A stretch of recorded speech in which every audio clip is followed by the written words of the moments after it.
is a staple on game day.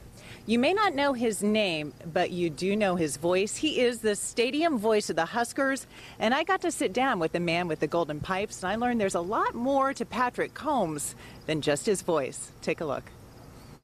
For the Huskers! And Henry's kick is good. Brought down by number 4, Larry Asante. When he sits down at the mic on Saturday afternoon, Scoring for the Huskers!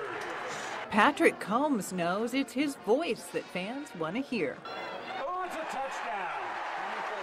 Lee's pass complete to number Patrick Combs is the stadium voice of the Huskers, sitting high atop Memorial Stadium for 12 seasons, keeping Husker fans on their feet. Go, go, go! Of course, it was always my dream to be here. I did go to college here, and certainly after I recognized that I was not going to be a football player, being the announcer. It's a great gig for the man with golden pipes, but it's a job that Patrick Combs never thought he would get. I was hosting a radio talk show here in Lincoln, so I had some experience in broadcasting.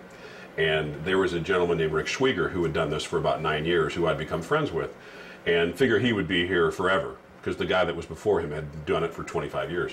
So I had kind of resigned the fact that I would never have a shot to be the stadium announcer for Nebraska. One day, though, luck would throw Combs an interception. He got the call, his friend moving on, leaving the chair open and fair game. Brings up 3rd down and 1. Out of dozens of applicants, the nod went to Combs, who some say had been in training for years. My father was an accomplished equestrian announcer when I was a young kid. We were in the horse business. And so when I showed, a lot of times it was my father who was doing the announcing, and my father had an amazing golden tone voice. And as he got older and I got older and he couldn't do certain events, they said, well, what about your son? You know, he's got some pipes going on at the young age of 18. So I started filling in for my father occasionally at horse events. And of course, at that point, when it kind of became clear that maybe I could do this, it's a job that has its perks, great tickets, a fantastic view, but a big corner office isn't one of them. And it's amazing how many people think, well, yeah, you're the stadium announcer. That's what you do. You probably have an office right next to Sean Eichhorst. Well, actually, it's not. I'm in the marketing advertising business in Omaha, and love doing that. It's a great compliment to what I do here.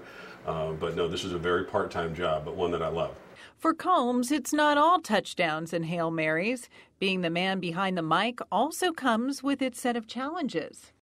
Yeah, am I a little more excited when Nebraska makes a touchdown? Yeah, I'm guilty of that. But certainly we don't play the role of a cheerleader here. We try to be very straight, and sometimes I do have to bite my lip. Combs says despite the ups Pass complete to number 49, Drew Young. and downs Kick is no good. of Husker football, this is his dream job. I'd always had a dream of being here, never thinking it would be within reach. But of course, coming to these games with my father and sitting right down there, hearing that certainly if you're in that business, it's something that you dream about. But Combs also says it's a gig that comes with a little regret. His father passed 2 years before he landed the top job, so he just hopes his dad is watching down, giving his nod of approval. I know he's up there, hopefully, listening. So I talk a little extra loud so he can hear. All right, now Patrick lives in Gretna. He doesn't live in Lincoln. He lives in Gretna and operates his own marketing company. He has a wife and 2 children, and he is just a super nice guy. So if